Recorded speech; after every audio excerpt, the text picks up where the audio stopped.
exquisite pointed fingers and slender feet, and though Mr. and Mrs. Foster were, perhaps fortunately, unaware of it, she had been not at all the baby one would have expected to come to life in a corner of the hive of a workman's flat a few feet from the elevated railroad.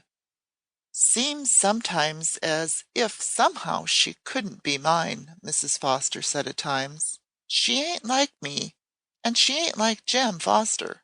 Lord knows, she ain't like none of either of our families I've ever heard of, 'ceptin' it might be her Aunt Hester. But she died long before I was born. I've only heard mother tell about her. She was an awful pretty girl. Mother said she had that kind of lily-white complexion and long slender fingers that was so supple she could curl 'em back like they was double jointed. Her eyes was big and had eyelashes that stood out round them, but they was brown. Mother said she wasn't like any other kind of girl, and she thinks Judith may turn out like her. She wasn't but 15 when she died.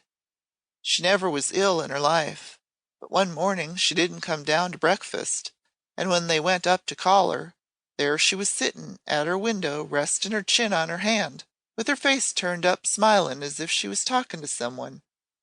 The doctor said it had happened hours before, when she had come to the window to look at the stars.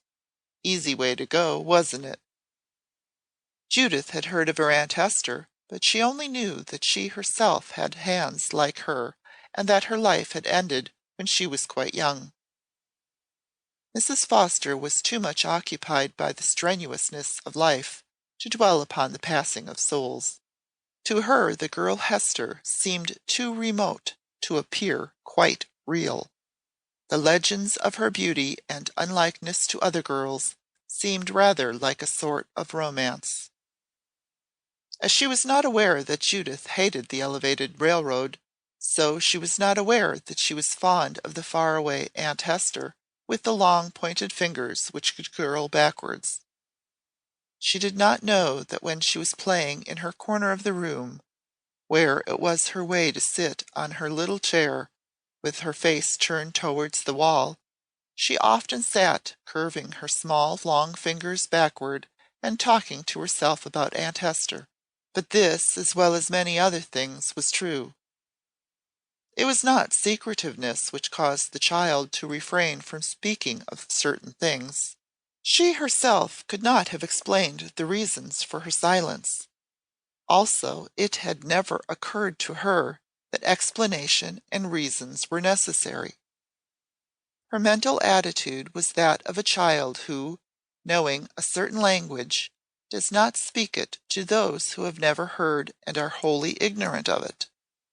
She knew her Aunt Hester as her mother did not. She had seen her often in her dreams, and had a secret fancy that she could dream of her when she wished to do so. She was very fond of dreaming of her. The places where she came upon Aunt Hester were strange and lovely places, where the air one breathed smelled like flowers, and everything was lovely in a new way. And when one moved, one felt so light that movement was delightful, and when one wakened, one had not quite got over the lightness, and for a few moments felt as if one would float out of bed. The healthy, vigorous young couple who were the child's parents were in a healthy, earthly way very fond of each other. They had made a genuine love match, and had found it satisfactory. The young mechanic, Jem Foster, had met the young shop girl, Jane Hardy, at Coney Island one summer night, and had become at once enamored of her shop girl good looks and high spirits. They had married as soon as Jem had had the raise which he was anticipating, and had from that time lived with much harmony in the flat building by which the elevated train rushed and roared every few minutes through the day and a greater part of the night. They themselves did not object to the elevated. Jem was habituated to uproar in the machine shop in which he spent his days, and Jane was too much absorbed in the making of men's coats by the dozens to observe anything else. The pair had healthy appetites and slept well after their day's work, hearty supper.